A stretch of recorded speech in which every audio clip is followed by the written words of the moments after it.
Bismillahirrahmanirrahim. Assalamualaikum warahmatullahi wabarakatuh.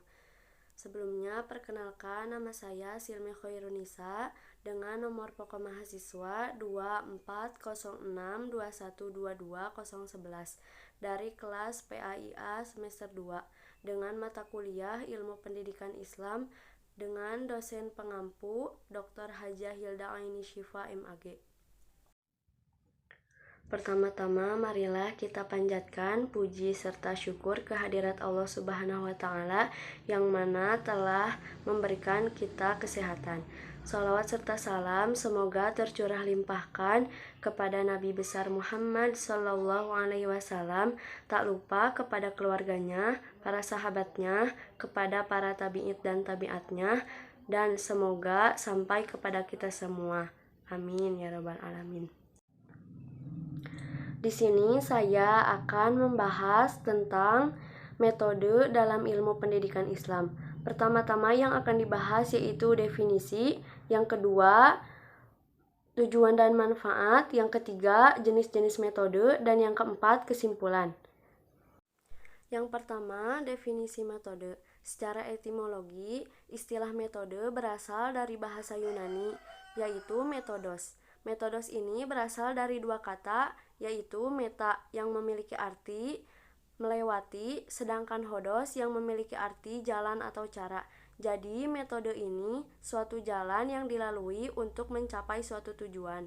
Sedangkan dalam bahasa Arab, metode ini disebut dengan tarikat yang memiliki arti jalan ataupun cara. Sedangkan menurut Kamus Besar Bahasa Indonesia, metode adalah cara yang teratur dan terpikir baik-baik untuk mencapai maksud.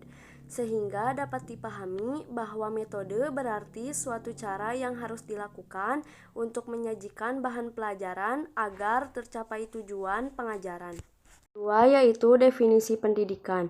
Pendidikan merupakan pimpinan yang diberikan dengan sadar dan sengaja oleh orang dewasa kepada anak-anaknya dalam pertumbuhannya agar berguna bagi diri sendiri dan masyarakat.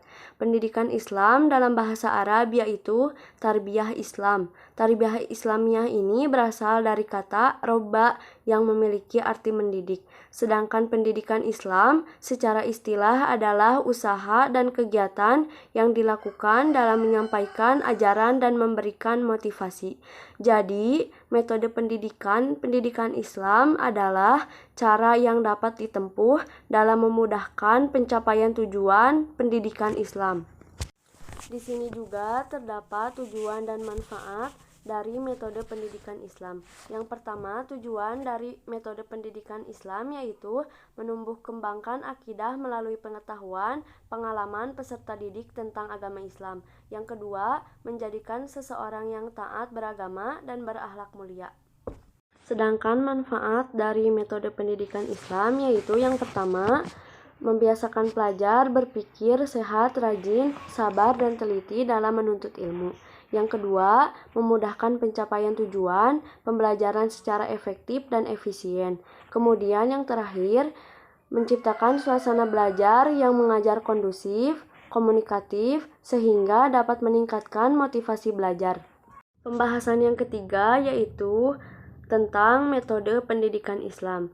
Menurut Sudarman Danim, metode pendidikan Islam yaitu ada 6 cara. Yang pertama, metode ceramah.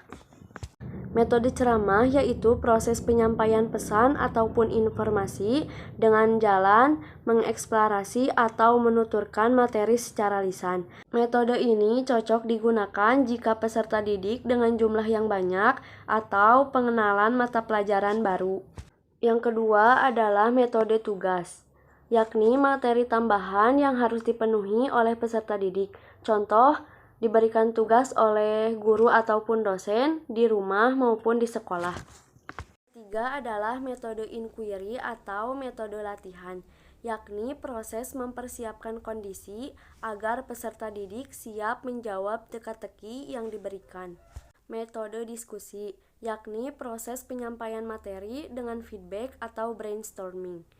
Brainstorming memiliki arti yaitu teknik pengumpulan gagasan untuk menemukan sebuah solusi dari suatu permasalahan. Yang kelima yaitu metode karya wisata. Metode ini strategi mengajar dengan memperlihatkan secara langsung objek atau daerah yang berhubungan dengan pelajaran. Salah satunya kemarin melakukan karya wisata ke Bandung yaitu ke Saung Ujo. Terakhir yaitu metode seminar, yakni metode mengajar yang dilakukan secara terbuka. Sedangkan metode pendidikan Islam menurut Al-Nahlawi yang pertama yaitu metode hiwar. Metode ini hampir sama dengan metode dialog, namun metode hiwar ini berlandaskan dengan Al-Quran. Yang kedua adalah metode kisah Qur'ani dan Nabawi. Metode ini menggambarkan salah satu media signifikan pada reaksi gagasan panca indera yang berbeda dengan arus sentimental. Situasi-situasi yang berpengaruh dengan emosional. Metode ini mendidik dengan menceritakan kisah-kisah tokoh. Yang ketiga adalah metode amsal atau metode perumpamaan. Metode amsal atau metode perumpamaan adalah memberikan ilustrasi, menginformasikan segi positif agar menarik minat atau menginformasikan yang negatif agar menjauhinya, dan menajamkan nalar dan mendinamiskan potensi berpikir ataupun meningkatkan kecerdasan. Selanjutnya yaitu metode keteladanan, yakni memberikan pengajaran akhlak, menghafal, dan seterusnya. Yaitu metode ibrah dan metode mau'ijah. Metode ini merupakan esensi dasar membangun motivasi dan rangsangan pikiran dan perasaan peserta didik di dalam pembelajaran. Selanjutnya yaitu metode pembiasaan. Metode yang dapat dilakukan untuk membiasakan peserta didik berpikir, bersikap, dan bertindak sesuai dengan tuntunan. Inti pembiasaannya adalah pengulangan. Karena pembiasaan berikan pengulangan, maka metode pembiasaan ini juga berguna untuk menguatkan hafalan. Yaitu metode targhib dan tarhib. Janji dan ancaman merupakan metode pembelajaran yang dapat memberikan motivasi dalam belajar dan juga bertindak preventif terhadap perilaku negatif. Jadi kesimpulannya yaitu metode pendidikan Islam adalah cara yang dapat ditempuh dalam memudahkan pencapaian tujuan pendidikan Islam.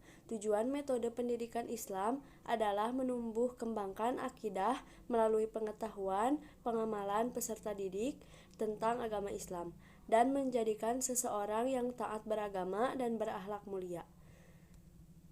Selain itu, manfaat dari metode pendidikan Islam adalah membiasakan pelajar berpikir sehat, rajin, sabar, dan teliti dalam menuntut ilmu. Metode pendidikan Islam menurut Sudarman Danim yaitu metode ceramah, metode tugas, metode inquiry atau metode pelatihan, metode diskusi, metode karya wisata, dan metode seminar. Pun metode pendidikan Islam menurut Al-Nahlawi yaitu metode hiwar Qur'ani dan Nabawi, metode kisah Qur'ani dan Nabawi, metode amsal Qur'ani dan Nabawi, metode keteladanan, metode ibrah dan mau'ijah, metode pembiasaan, metode targhib, dan metode tarhib.